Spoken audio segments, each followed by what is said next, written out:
Book 1, Part 4. Telemachus watches in silence.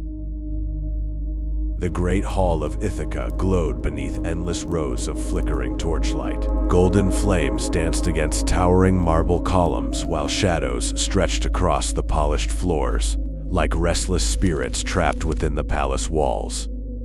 The air smelled of roasted meat, burning oil, and spilled wine, as the feast carried deep into the night once again.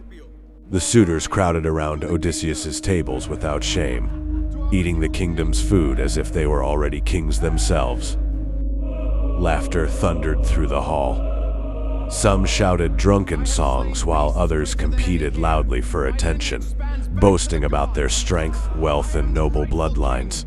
Goblets crashed together in celebration while servants hurried nervously between the overflowing tables. None of the men respected the palace. None respected the memory of Odysseus. Near the edge of the hall, standing silently beneath the warm glow of a nearby torch, Telemachus watched everything unfold before him. The young prince remained motionless while the chaos surrounded him. His dark eyes moved slowly across the crowded room, studying each arrogant face seated within his father's home. Though still young, Telemachus understood far more now than he had as a child. Every stolen cup of wine, every mocking laugh, every careless insult, it all wounded him deeply. The palace no longer felt peaceful. It felt occupied. Telemachus clenched his jaw quietly as one of the suitors leaned back in Odysseus's chair, laughing loudly while servants poured more wine into his goblet. Another man shoved a servant aside impatiently before grabbing food directly from a silver tray. Rage burned inside Telemachus, but he hid it carefully. He knew he was outnumbered. He knew the suitors did not fear him. To them, he was only a boy. Yet the blood of Odysseus flowed within him.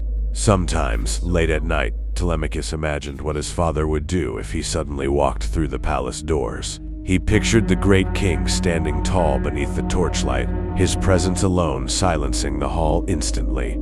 The stories of Odysseus had followed Telemachus his entire life. Warriors spoke of his father's intelligence during the Trojan War.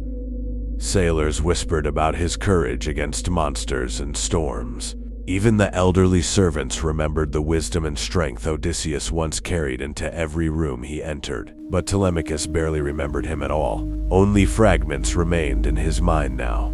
A distant voice, a strong hand resting briefly on his shoulder, a shadow disappearing toward the sea many years ago. Sometimes the prince feared he could never become the man Ithaca truly needed. As the feast continued growing louder, one of the drunken suitors noticed Telemachus watching from the shadows. "Well, look who stands among us," the man sneered with a grin. "The prince of Ithaca watches us like a frightened child." Several men laughed immediately. Another lifted his goblet mockingly toward Telemachus. Telemachus lowered his eyes briefly, forcing himself to remain calm, while humiliation burned inside his chest like fire. Every instinct within him wanted to shout, to fight, to defend his father's kingdom, but something held him back. Fear, doubt, uncertainty. He hated himself for feeling powerless. Far above the hall, hidden within her quiet chambers near the balcony overlooking the sea, Queen Penelope remained awake beneath the soft glow of candlelight. Beyond the palace windows, dark waves crashed violently against the cliffs surrounding Ithaca, while storm clouds slowly drifted across the night sky.